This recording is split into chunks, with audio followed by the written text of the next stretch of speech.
Hace un momento leímos el capítulo 5 del profeta Oseas.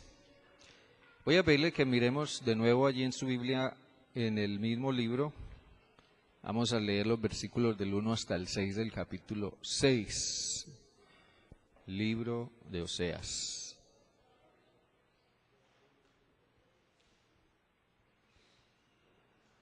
Capítulo 6, 1 al 6.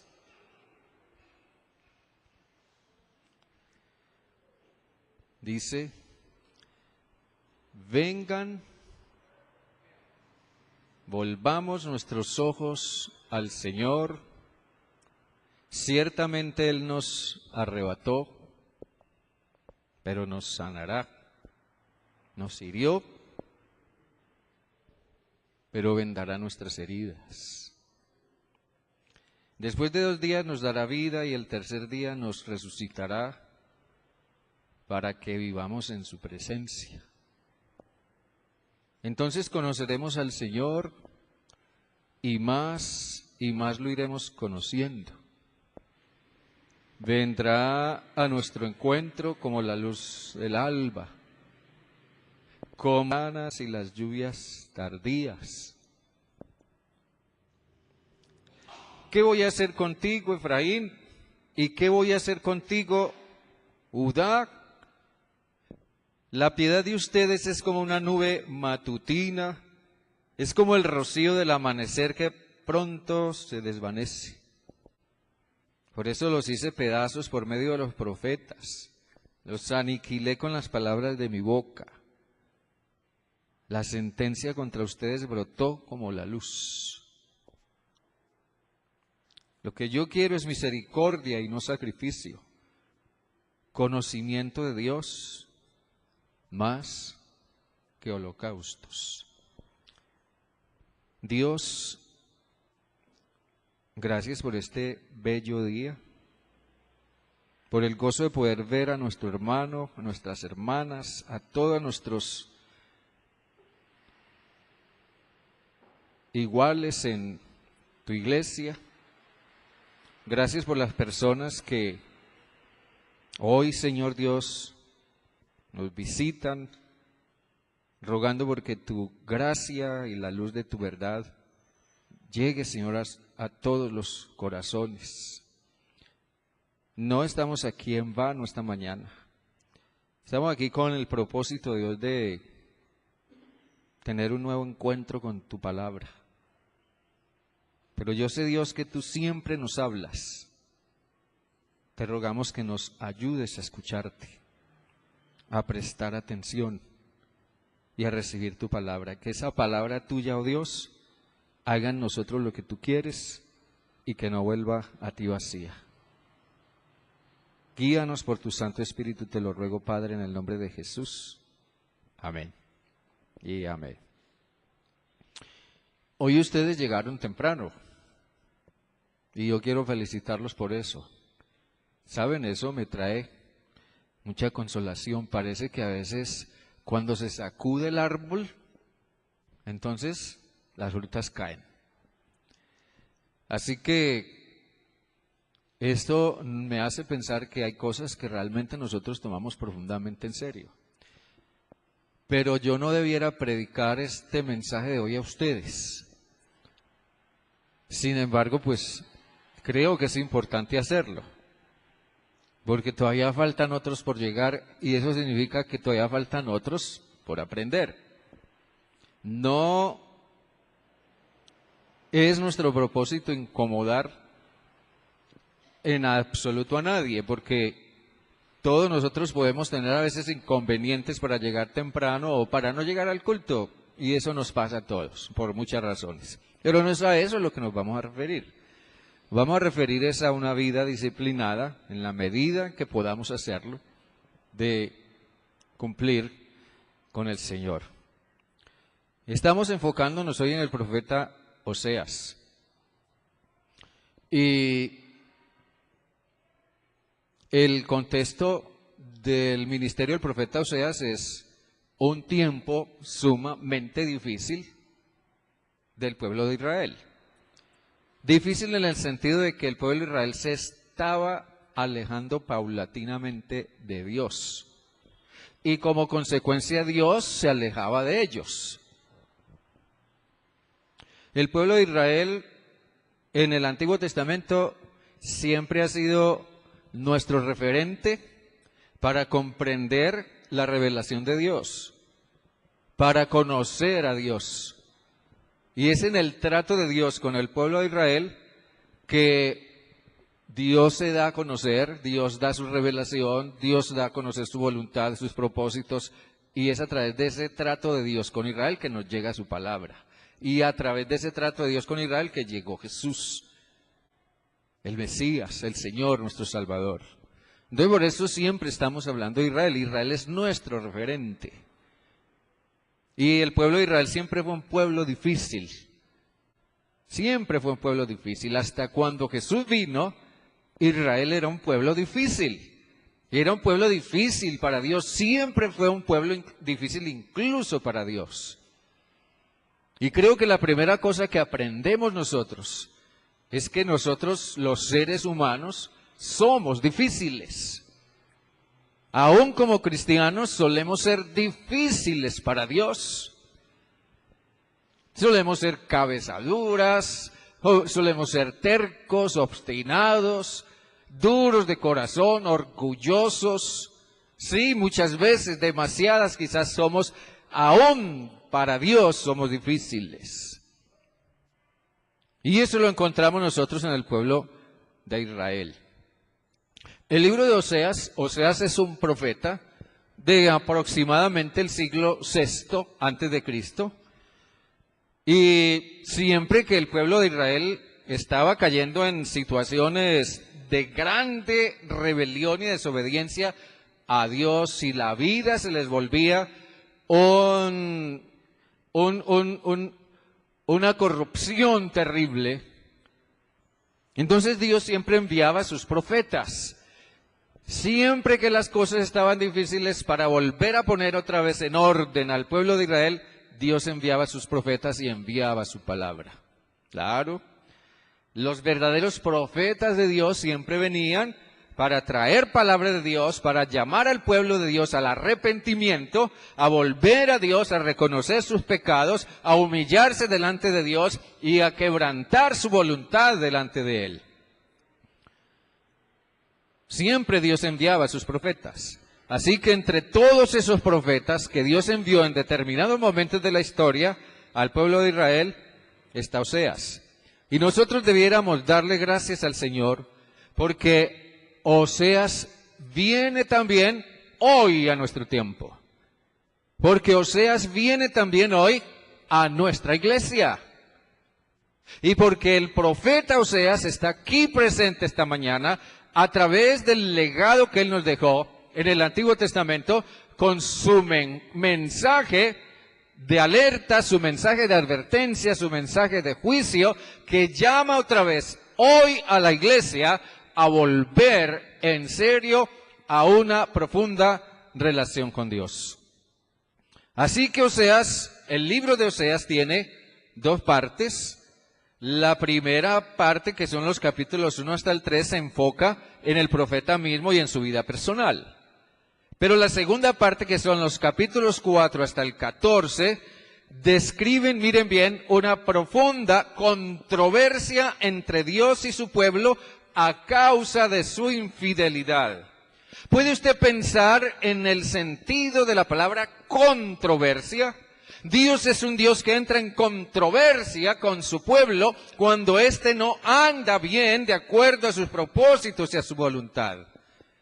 Dios, en el libro del profeta Oseas, es presentado bajo la figura de un esposo. Y el pueblo de Israel es su esposa. Es solo una figura literaria que el profeta Oseas utiliza para referirse a la relación entre Dios y su pueblo. Él es su esposo, el pueblo de Israel es su esposa. Lo que se destaca en en los capítulos finales, los capítulos 4 hasta el 14, del profeta Oseas tiene su base, su fundamento en lo que dicen los capítulos 1 al 3. Pero eso ya es otra historia, solo que lo menciono porque quiero explicarles esto.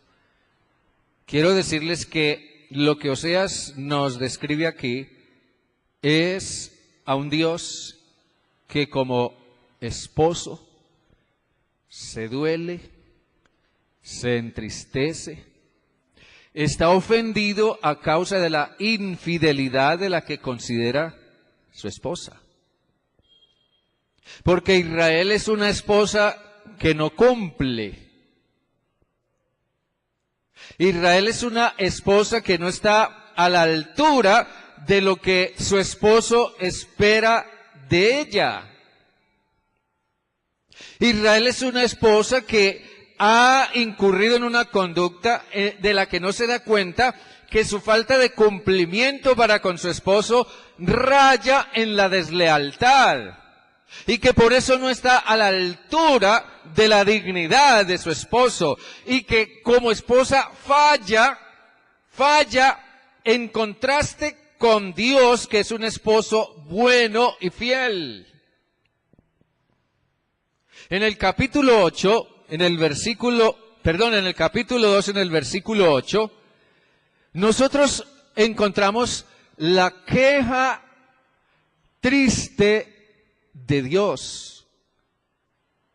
Y nosotros vemos cómo Dios se entristece y resiente nuestra conducta desleal, desorganizada, indisciplinada, superficial o falta de sinceridad.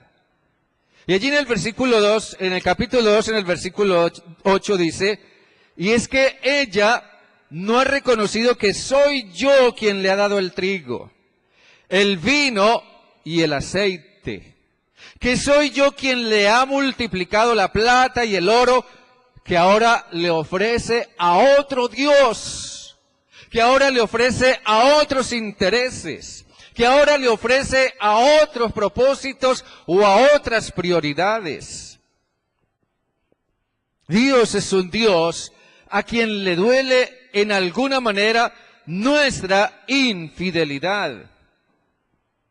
Y esto pone de manifiesto, mis hermanos y hermanas, la profunda importancia que Dios le da a la relación con su pueblo, en la cual Él ve que no es correspondido por su esposa. Dios lo ha dado todo, Dios lo ha invertido todo, Dios nos ha bendecido de todas las maneras imaginables. Dios ha sido bueno, ha sido fiel, nos da vida, nos da salud, nos da tiempo, nos ha perdonado nuestros pecados. Dios ha sido un Dios pródigo inmensamente, pero Él ve que su pueblo, con todo y con lo que lo bendice, no le corresponde con la debida gratitud, con la debida lealtad, con la debida obediencia a un Dios que es infinitamente bueno.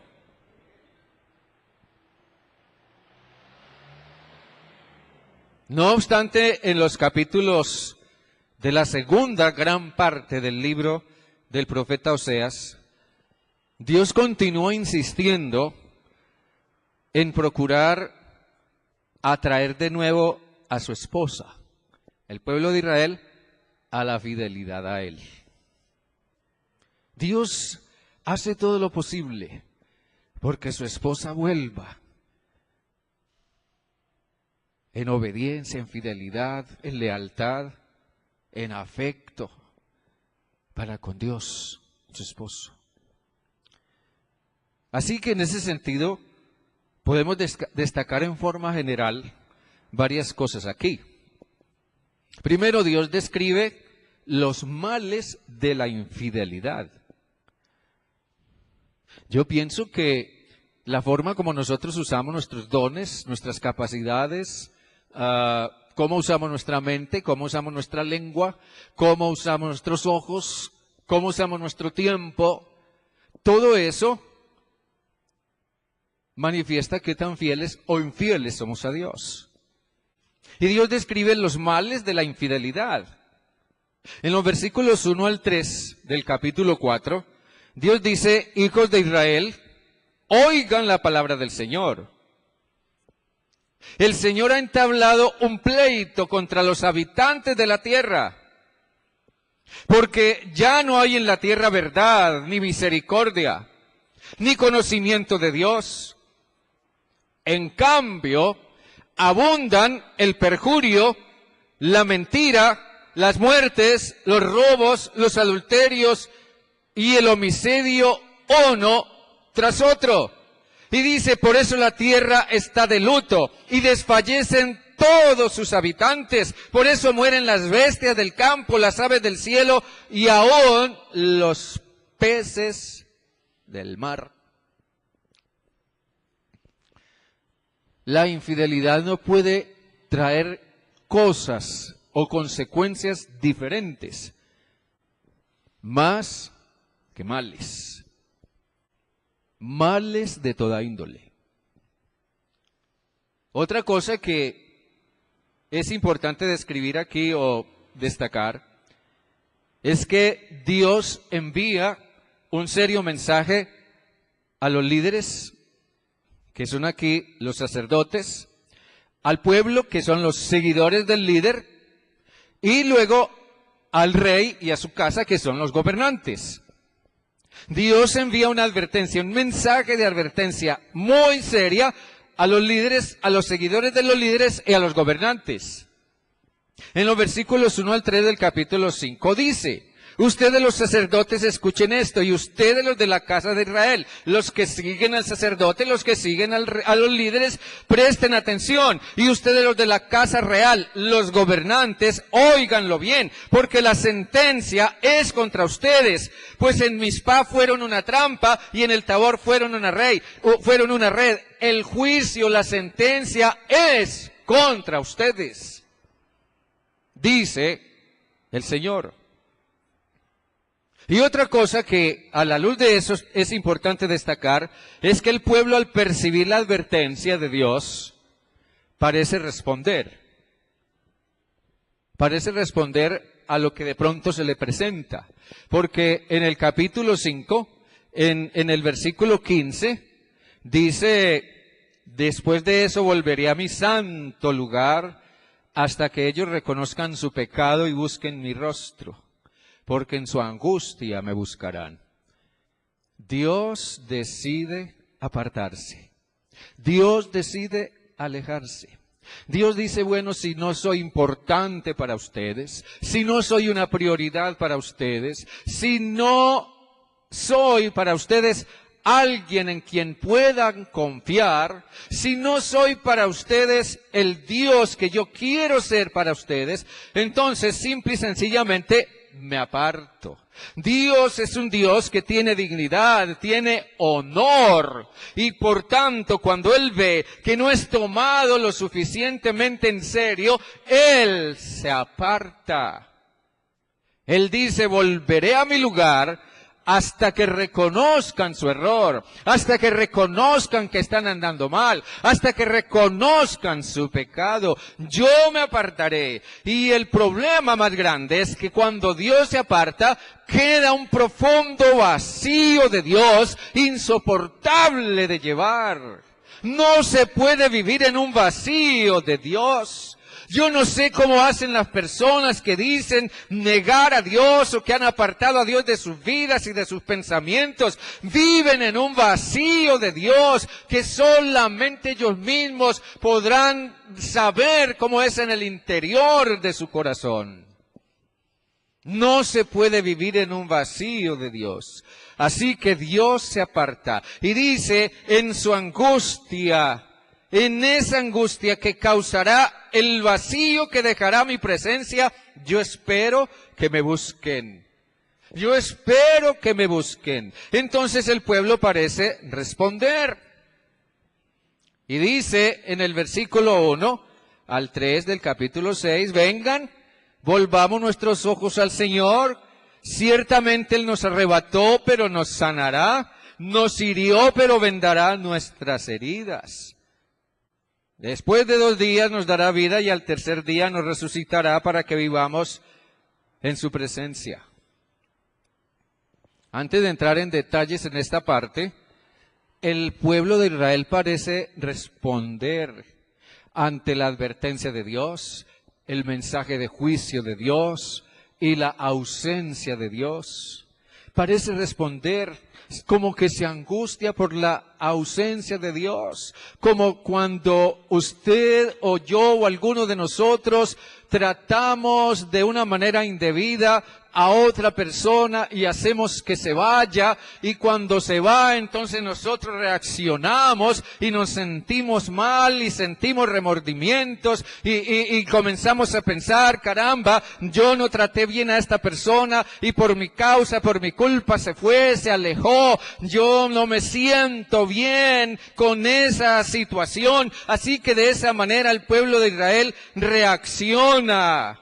Y dice, o su pensamiento fue, volvamos al Señor, vengan, volvamos al Señor. Y eso pareciera ser un verdadero arrepentimiento, pero en realidad es solo una actitud de remordimiento.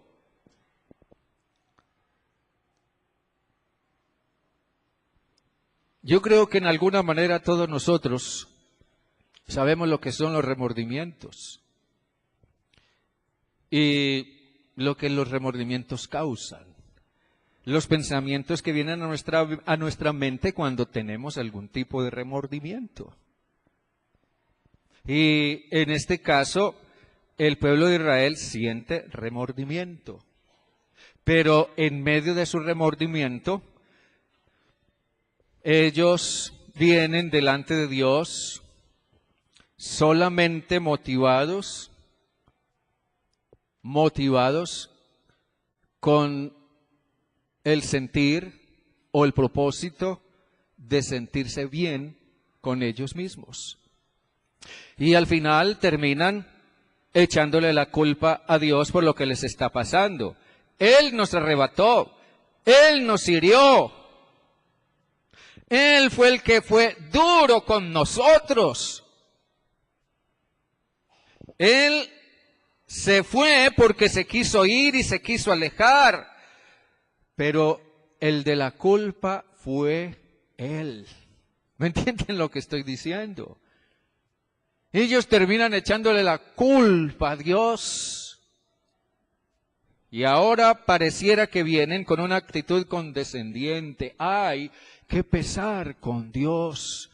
Volvamos a buscarlo para que vuelva. Esto en 2 o 3 días se le pasará y nos pasará a nosotros y todo volverá a la normalidad.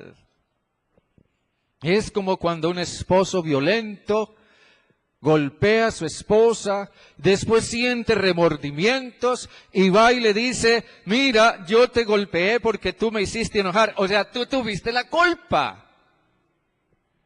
Pero bueno, vuelve otra vez y volvamos otra vez en paz y en buena relación. Y esto no volverá a pasar. ¿No volverá a pasar? Ay, cómo no. Eso decía el pueblo de Israel con respecto a su esposo. Bueno,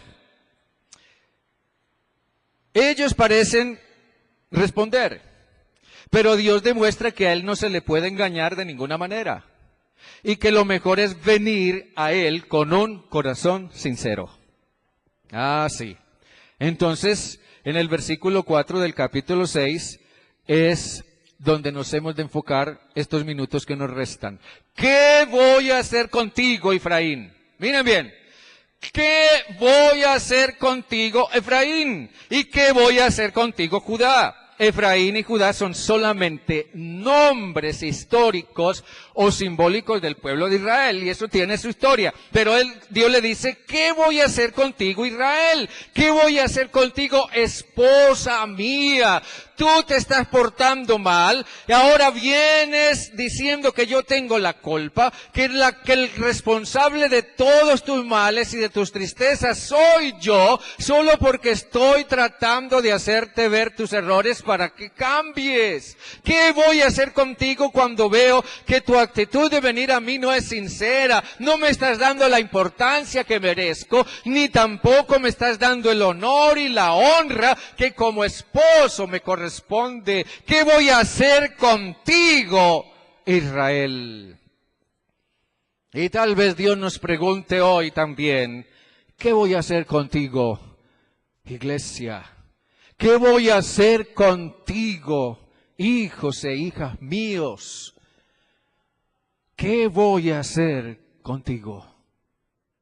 Sí, ¿qué va a hacer Dios con nosotros? Dios le hace ver a Israel que el remordimiento es engañoso. Porque lo que encontramos en estos versículos es solo una expresión de eso, de remordimiento, causado por la angustia que les trajo el duro mensaje de Dios y al percibir que Dios se alejó. Mediante esa actitud, ellos solo querían estar bien y sentirse bien. Ahora ellos dicen, volvamos a Dios, las cosas no nos están yendo bien, nos hemos llenado de problemas, estamos experimentando mucho sufrimiento, estamos experimentando fracasos, estamos experimentando crisis muy grandes, estamos metidos en muchos problemas. Entonces, como tenemos problemas, busquemos a Dios cuando tenemos problemas, cuando nos sentimos mal, busquemos a Dios cuando nos sentimos culpables, busquemos a Dios mientras nos pasa la crisis. Y después de que buscamos a Dios un tiempo, entonces todo parece volver a su normalidad y otra vez volvemos y nos olvidamos de Dios.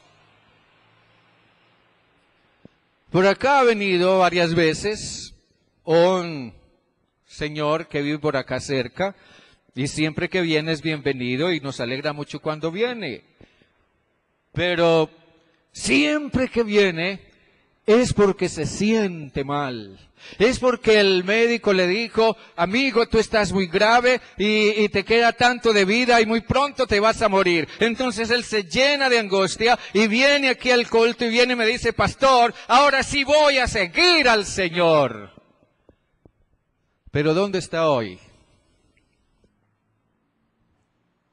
Cuando las cosas vuelven y se normalizan, entonces vuelve y se aparta. Demasiadas personas sienten remordimientos, se angustian por lo que han hecho o por lo que están pasando, pero nunca se arrepienten. Puede ser que busquen a Dios, sí, puede ser que busquen a Dios, pero su actitud para con Dios no es sincera. Aquí dice en el versículo 4 del capítulo 5.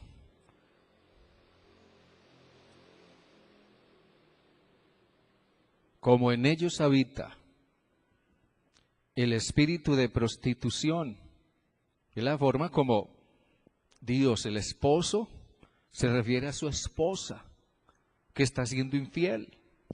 ¿Sí? En ellos habita el espíritu de prostitución, no me conocen a mí, el Señor su Dios, ni piensan en volverse a mí. Vienen al culto, sí, el pueblo de Israel venía al culto. Ellos venían al templo, ellos venían supuestamente a adorar a Dios, ellos venían a cantarle a Dios, ellos venían en alguna forma a ser ministrados por los sacerdotes, ellos venían al templo, pero lo que menos tenían en mente era realmente volverse a Dios. Eso no pasaba ni remotamente por su cabeza. Solo querían cumplir con asistir al culto. Y aquí, en el versículo, en el versículo 6, sigue diciendo, andan en busca del Señor, y eso era evidente, andan en busca del Señor, mientras guían a sus ovejas y sus vacas, pero no lo encuentran porque Él se ha apartado de ellos. Para el pueblo de Israel, las vacas y las ovejas representaban su economía, su subsistencia, sus recursos económicos. Y eran vacas y ovejas lo que ellos llevaban al templo para ofrecer en sacrificio. Y su diezmo, sus ofrendas eran vacas y ovejas. Esa era la circunstancia de ese momento. Pero hay otra versión de la Reina Valera que dice, ellos vendrán con sus vacas y sus ovejas, ellos vendrán con sus ofrendas de ovejas y de vacas, y con sus diezmos de vacas y ofrendas, y me los ofrecerán, pero eso no les servirá para que encuentren mi presencia. Podrás traer todas las ofrendas y diezmos que quieras, pero si tu corazón no está buscando realmente la presencia de Dios, no lo hallarás. Hermanos, el remordimiento es engañoso. El remordimiento, por tanto, nos lleva a una fe falsa. Una fe con la que resultamos engañándonos nosotros mismos. Por eso en el versículo 4, dice del capítulo 6, Dios hace una profunda pregunta. ¿Qué voy a hacer contigo? ¿Qué voy a hacer contigo? Saben, hermanos, cuando yo reflexiono acerca de la impuntualidad, porque ese es nuestro tema de este mes, ¿verdad? La impuntualidad, no la puntualidad, sino la impuntualidad.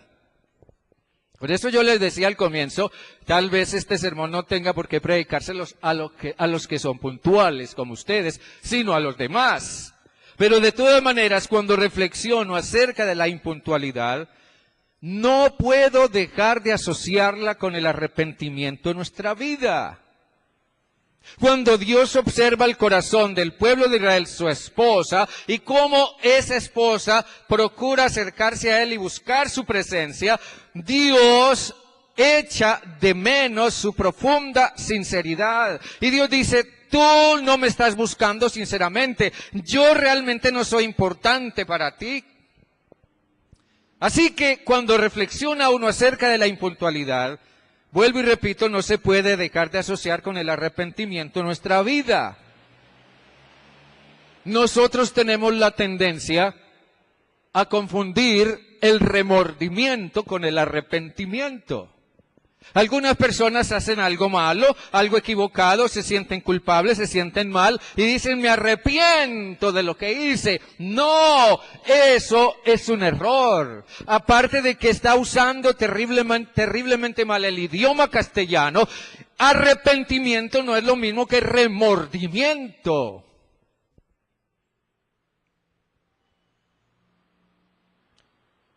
Piense en esto.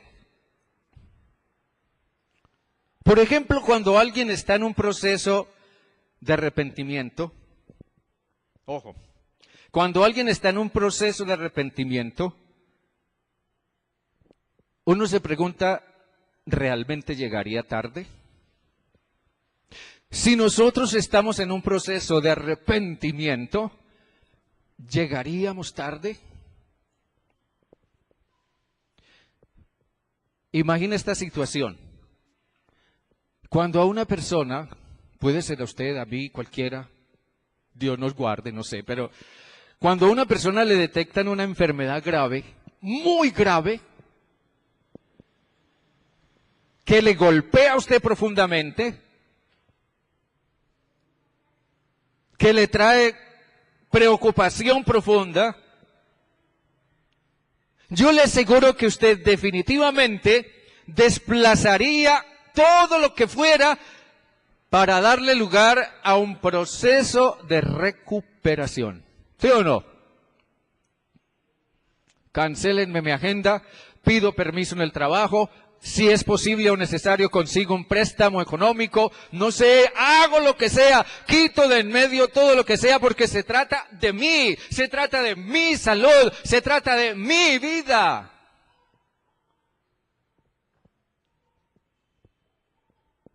Jamás yo podría pensar, caramba, bueno, esto llevémoslo ahí como podamos, y sí, por ahí tengo unas citas de control médico, tengo unos exámenes médicos, me tienen que hacer una cirugía, pero caramba, eso, ahí veremos a ver qué se hace. ¿Usted haría eso? No haríamos eso. Cuando el médico nos dice estás grave y necesitas esto y esto y esto otro y necesitamos hacer esto y esto, usted diría, claro, doctor, ahí estoy. A ver, ¿qué hay que hacer? En este momento no me importa nada más, solo me importa mi salud.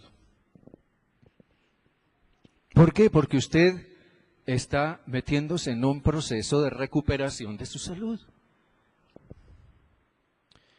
Lo que yo me pregunto, o en lo que pienso, es que la impuntualidad comunica un mensaje extraño. Sí, la impuntualidad comunica un mensaje extraño. Porque la impuntualidad, más allá de su dimensión social, que es un medio en el que afortunadamente todavía hay muchos que valoran la puntualidad. Por ejemplo, usted no llegaría tarde a una cita médica o a una entrevista de trabajo o a una cosa así muy importante. No, usted no llegaría tarde. Es más, imagínense que a usted lo llamaran y le dijeran, mire, usted es la persona, el único heredero de una gran fortuna que dejó su papá y hoy vamos a abrir el testamento en la notaría primera de Bucaramanga. Así que lo esperamos a tal hora. ¿Usted llegaría tarde? No, usted no llegaría tarde, porque se trata de mi herencia. Usted no llegaría tarde allá. En el ámbito social nosotros valoramos mucho la puntualidad, generalmente al parecer según nuestra conveniencia. Pero en el ámbito social la impuntualidad también es grave. ¿Cuánto más, hermanos y hermanas, lo es en el ámbito espiritual? Piense en su vida espiritual.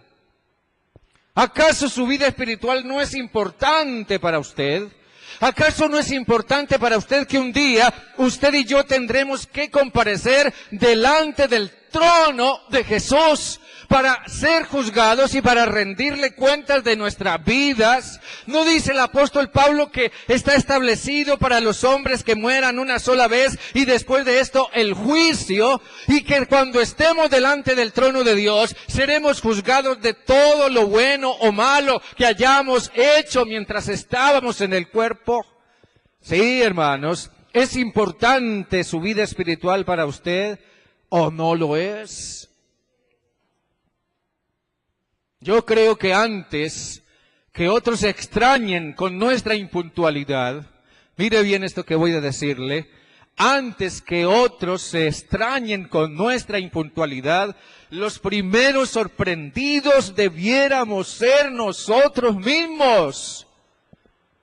Y quizás debiéramos preguntarnos, bueno, pero yo ¿por qué estoy permitiendo que se me haga tarde?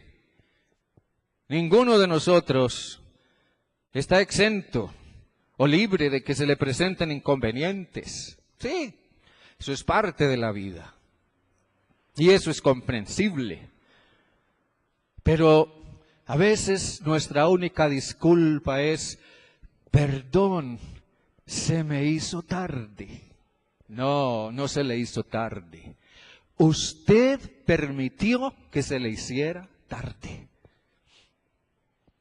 Porque usted prefirió quedarse durmiendo, porque prefirió quedarse viendo la televisión, porque prefirió quedarse viendo el partido de fútbol, porque permitió que algo le distrajera, no sé. Usted permitió que se le hiciera tarde. Usted debiera preguntarse, ¿por qué no pongo en orden mis prioridades y mantengo ese orden? El libro del Eclesiastés dice que hay tiempo en nuestra vida para cada cosa. ¿Sí o no? Hay tiempo de dormir y tiempo de levantarse. Hay tiempo de comer y hay tiempo de trabajar. Hay tiempo de llorar y hay tiempo de reír. Sí, hay tiempo. Dios nos ha dado tiempo para todo. Por tanto, nosotros debiéramos establecer un orden de prioridades. No, mi tiempo para mi vida espiritual, mi tiempo para Dios, mi tiempo para congregarme, mi tiempo para orar, mi tiempo para ir a la escuela bíblica de la iglesia, mi tiempo para adorar a Dios, es un tiempo que no puede ser alterado ni negociado de ninguna manera. Tal vez debiéramos preguntarnos también por qué no tengo interés en buscar más de Dios. ¿Por qué mi disposición espiritual pareciera que no es sincera? ¿Por qué mi disposición espiritual es como nube matinal o como rocío de la madrugada? Sí, ¿qué voy a hacer contigo? La piedad de ustedes es como una nube matutina o es como el rocío del amanecer que pronto se desvanece. A veces, por ejemplo, esta mañana amaneció muy nublado. En las tierras de Israel, la lluvia tiene una importancia muy diferente a la que tiene para nosotros. Y para ellos era importante que lloviera. Y a veces se asomaban temprano en la mañana y amenazaba lluvia. Todo estaba nublado, parecía que iba a caer un gran aguacero y prometía regar la tierra y tener buenas cosechas, pero en cuestión de horas esa nube se disipaba y desaparecía.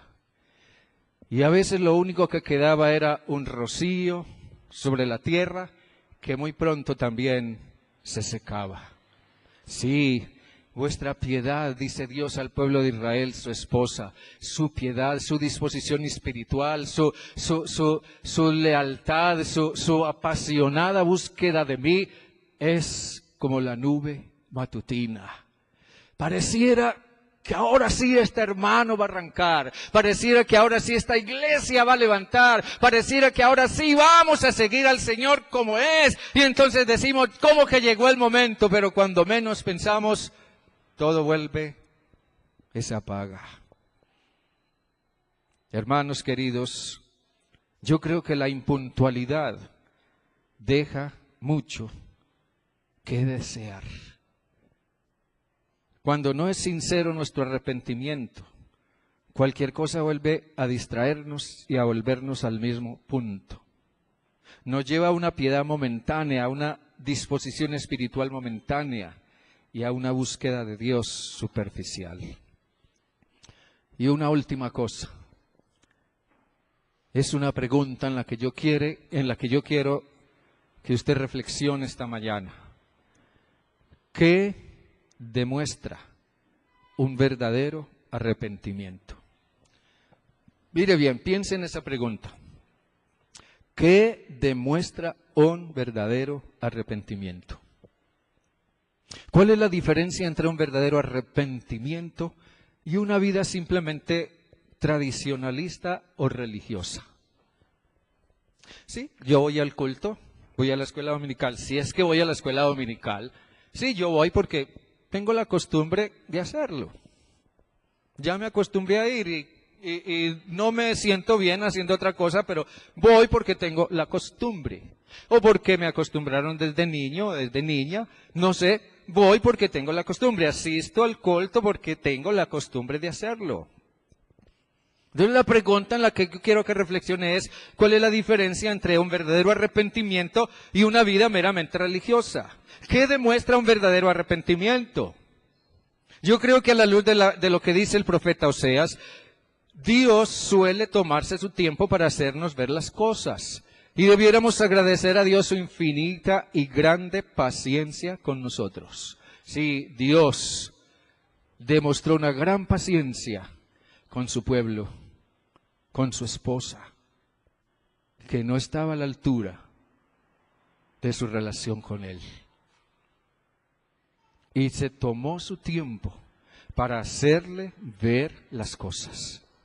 Durante mucho tiempo Dios puede estar diciéndonos la misma cosa una y otra vez. Nosotros venimos a Dios, Señor, bendíceme, ayúdame. Y Dios dice, ¿quieres que te bendiga, que te ayude? Arrepiéntete. Señor, solucióname este problema. ¿Quieres que te ayude con tu problema? Arrepiéntete. Señor, cámbiame, transfórmame. Dios nos dice, arrepiéntete.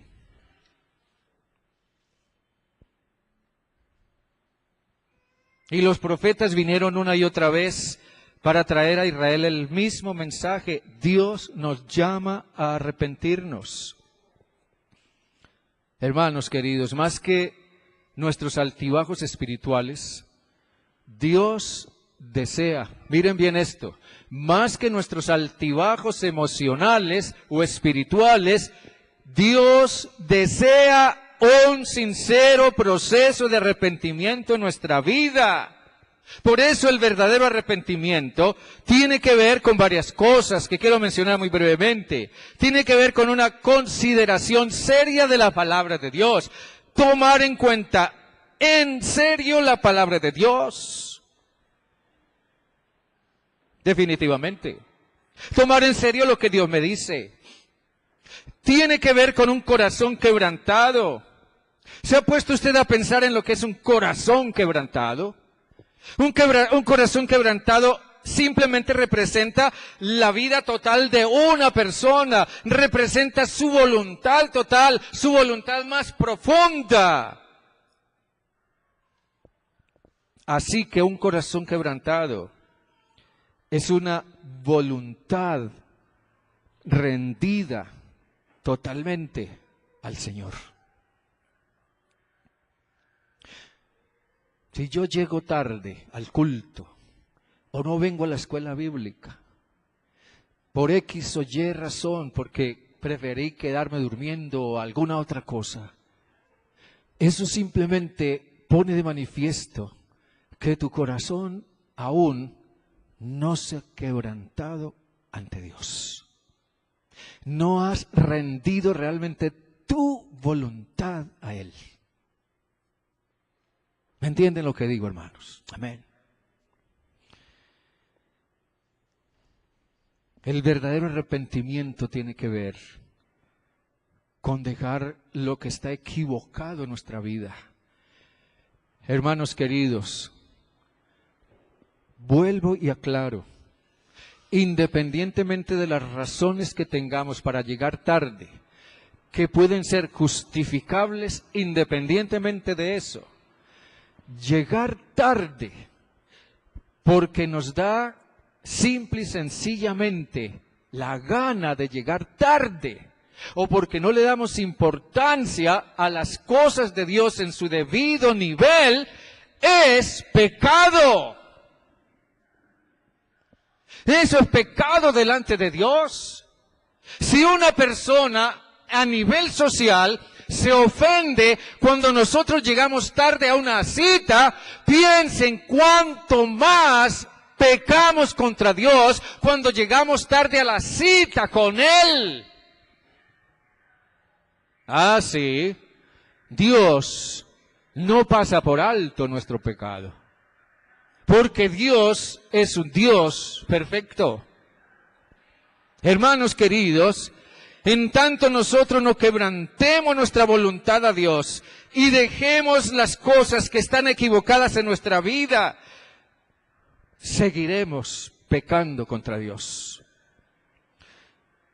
Hermanos, cuando en nuestro corazón hay una consideración seria de la palabra de Dios, cuando nuestro corazón es realmente quebrantado delante de Él, cuando decidimos realmente comenzar a corregir y a dejar lo que está equivocado en nuestra vida, esas serán fuerzas que impulsarán nuestra vida y se manifestarán a través de una vida que se caracterizará por la puntualidad. Y seré puntual porque estoy en un proceso de cambio de mi vida. Así como soy puntual o sería puntual a una cita médica porque estoy en un proceso, en un tratamiento médico sumamente importante, también seré puntual con Dios porque estoy en un tratamiento espiritual, estoy en un proceso espiritual de crecer, de prepararme, de cambiar, de ser transformado para el día cuando me presente delante del trono de Dios. Jesús reunió en una ocasión un grupo de discípulos, hombres y mujeres, pero su propósito era cambiar sus vidas. Jesús les dijo, si tú quieres que tu vida cambie, sígueme. Si no me sigues, tu vida no cambiará. Si tú quieres llegar al cielo, sígueme, porque yo soy el único camino al Padre, no hay otro camino. Si tú quieres obtener realmente salvación, sígueme. Si tú quieres verte libre de los malos hábitos en tu vida, sígueme. Si no lo haces, no te verás libre de nada. El propósito de Jesús era cambiar sus vidas. Y para ello era necesario que le siguieran. Y yo me he puesto a mirar a ese grupo de discípulos, ese grupo de hombres y mujeres que seguían fielmente a Jesús. Yo me pongo a mirar ese grupo de discípulos, ellos no eran perfectos, eran cabeza dura muchas veces, se parecían mucho a nosotros, pero ¿saben una cosa? Ellos siempre estuvieron ahí. ¿Sí o no? Siempre estuvieron ahí. No encuentro ni una sola ocasión, ni una sola en que Jesús dijera, bueno, ¿y dónde está Mateo? Ah, no, por allá se quedó cobrando una plata. ¿Y dónde está Bartolomé? No, ese por allá anda de luna de miel con la mujer. ¿Y dónde está Judas? ¿Y dónde está el otro? ¿Y dónde está Juan? ¿Y dónde está este y aquel? No, siempre estaban ahí. ¿Por qué? Porque ellos tenían interés en estar alineados con Jesús. Podían estar equivocados en algunas cosas, pero paulatinamente fueron aprendiendo. Estuvieron ahí. Un día Pedro le dijo a Jesús, Señor, nosotros lo hemos dejado todo y te hemos seguido. Y yo diría, eso es verdadero arrepentimiento. Dejo atrás, renuncio a una dimensión de vida y entro en una dimensión diferente siguiendo a Jesús. Amén, hermanos. En verdad, la puntualidad tiene que ver mucho con mi arrepentimiento. O sea, con mi decisión sincera de volverme a Dios y seguir a Jesús. Y es mi arrepentimiento sincero el que siempre hará que esté ahí. ¿Ya ve? Es mi arrepentimiento el que siempre hará que yo esté ahí. Quien les habla esta mañana no es perfecto de ninguna manera. No, no lo soy. Pero siempre tengo presente las palabras de Pablo a los filipenses. He aprendido a contentarme, cualquiera que sea mi situación. He ido aprendiendo a seguir a Jesús. Sí, todavía me falta. Y también nos falta a todos. Por eso necesitamos estar ahí siempre. Hermanos, los quiero mucho. Dios les bendiga. Dios es bueno.